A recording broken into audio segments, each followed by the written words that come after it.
Pada saat ia sampai di rumahnya, sayangnya ia menemukan gadis yang ia rias sedang duduk menyisir rambutnya di atas meja tamu rumahnya.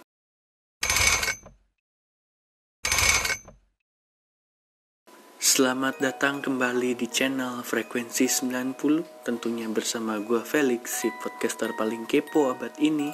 Dan hari ini gue akan membawakan berita-berita horor, tentunya untuk gue bagikan kepada viewers sejati gue.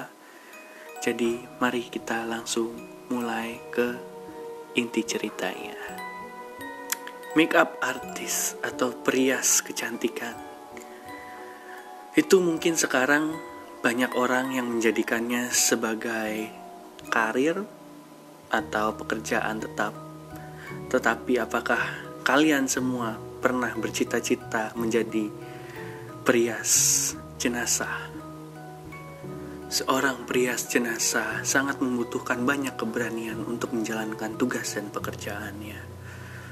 Di sini gue sudah mengumpulkan beberapa kejadian-kejadian horor yang dibagikan melalui tulisan mereka di blog, dan akan gue infokan kepada kalian semua apa saja pengalaman-pengalaman horor mereka.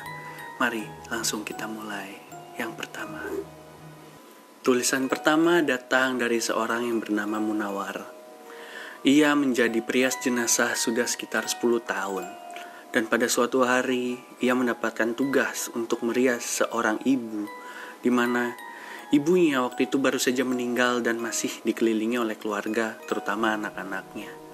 Nah, pada hari itu, setelah ibunya meninggal dan belum dirias, anak-anaknya banyak atau sering sekali mengolok-olok Munawar agar takut untuk merias jenazah ibunya. Tetapi karena tuntutan pekerjaan, Munawar pun tak gentar, sehingga di tengah-tengah ia merias seorang ibu ini. Tentunya sudah hanya ada Munawar dan ibunya saja, anak-anaknya sudah nggak ada, udah pulang atau ya sudah pergi dari tempat kejadian atau tempat meninggalnya si ibu ini. Nah, tiba-tiba ibu ini berbicara pada Munawar dan meminta maaf karena anaknya sering mengolok-olok Munawar agar takut untuk merias jenazah dari ibu ini.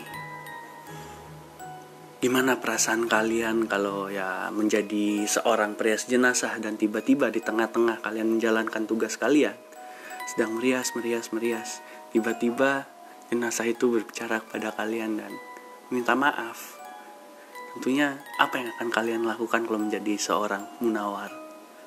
Kejadian mistis berikutnya gue ambil dari kutipan seseorang yang bernama Fer, di mana ia mendapat panggilan sekitar pukul 3 pagi untuk merias seorang jenazah korban kecelakaan, dan keadaannya pada hari itu hujan deras dan petir di mana-mana. Pada saat ia tiba, kondisi di sekitar itu, ia mendengar suara blower bocor dan berbunyi kencang.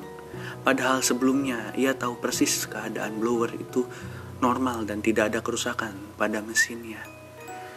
Setelah ia mulai merias, di tengah-tengah ia mendapatkan sebuah kejadian mistis di mana ia mendengar bisikan untuk menyudahi proses rias terhadap jenazah tersebut. Tapi karena tuntutan pekerjaan, ia tetap menyelesaikan tugasnya.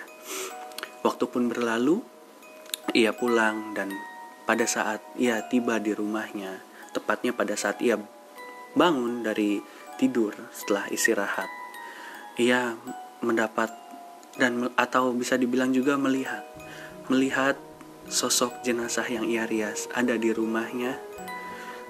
Jenazah tersebut terlihat seperti marah karena Fer tidak menuruti kemauannya untuk berhenti merias wajah jenazah tersebut dan tidak melakukan izin atau komunikasi terlebih dahulu terhadap jenazah tersebut.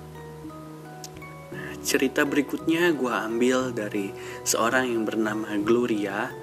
Dia juga salah satu perias jenazah yang lumayan terkenal di Indonesia dan juga sering muncul di acara-acara talk show untuk dimintai pengalamannya. Nah, ini salah satu pengalaman yang gue ambil tadi pada saat ia merias seorang jenazah yang bernama Angela, dimana pada saat awal sebelum proses periasan jenazah Angela ini dimulai, si Gloria merasa kalau si Angela ini meninggalnya karena cancer atau kanker.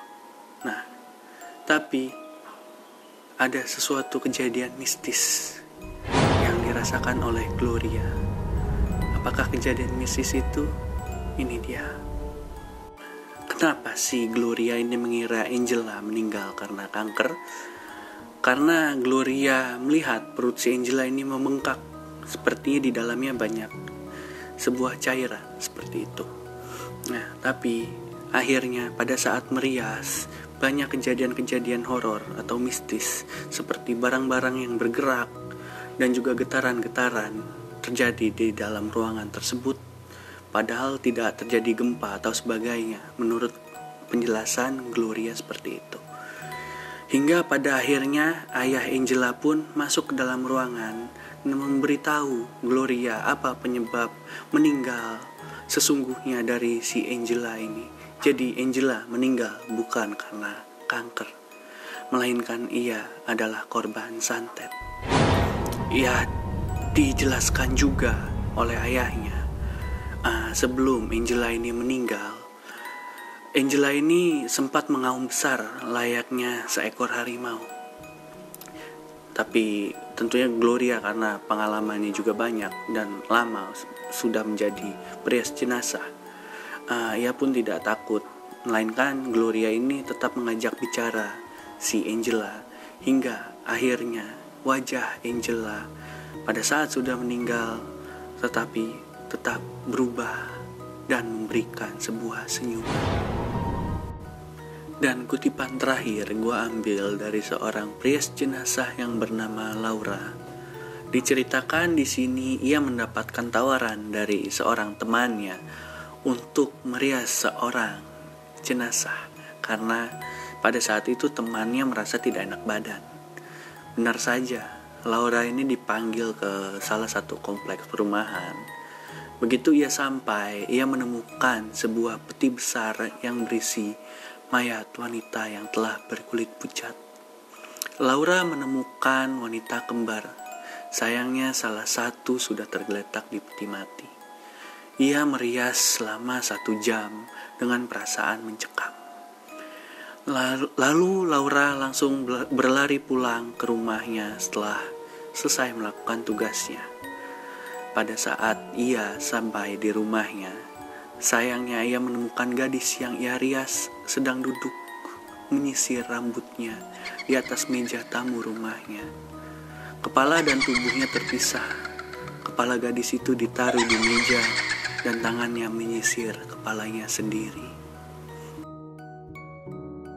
Sekian cerita-cerita horor yang gue sampaikan kali ini. Jika kalian memiliki pengalaman horor atau pengalaman-pengalaman menarik lainnya di dalam kehidupan kalian, gue sangat welcome untuk menerima pengalaman kalian yang bisa kalian kirim melalui DM Instagram atau email di frekuensi90@gmail.com, dan lengkapnya akan gue taruh setelah video ini selesai. Dan dari cerita-cerita yang gue bawakan, menurut kalian mana yang paling memberikan suasana mistis untuk diri kalian? Kalian bisa komen di kolom komen di bawah. Dan tentunya gue ingin menyampaikan, stay tune terus di channel Frekuensi 90 karena di sini banyak cerita-cerita menarik, berfaedah, edukatif, menghibur, inspirasi, dan tentunya cerita-cerita horor seperti ini untuk bisa menghibur hari-hari dan malam kalian. See you guys in the next video and stay tuned on my channel. Bye-bye.